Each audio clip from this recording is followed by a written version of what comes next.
Jaga hati kita jangan terpaut kepada makhluk, jangan terikat dengan makhluk, jangan merasa seronok dengan makhluk kalau dia nak cari jalan makrifat dengan Allah.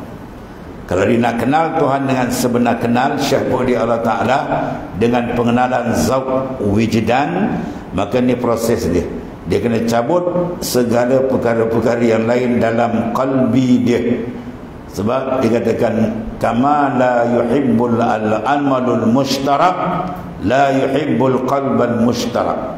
Sebagaimana Allah Ta'ala tak kasih bahawa amal itu disyirikkan dengan yang lain, begitulah Allah Ta'ala tak mau hati itu disekutukan dengan yang lain.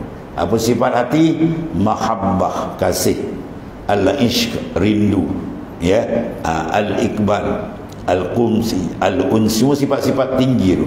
Kasih, rindu, perdampingan, kelazatan, itu semua hati kena bagi kepada Allah Ta'ala, jangan bagi pada makhluk. Makhluk, jasad kita tak apa, kita nak berkawan, nak apa, nak bekerja ke, nak apa, darat laut, gila, tak masalah. Tapi qalbi jangan. Jasad kita dengan makhluk, qalbi kita dengan tuan makhluk. Itu sifat dan akhlak dan sunnah Rasulullah SAW, ya, dan para-para awliya.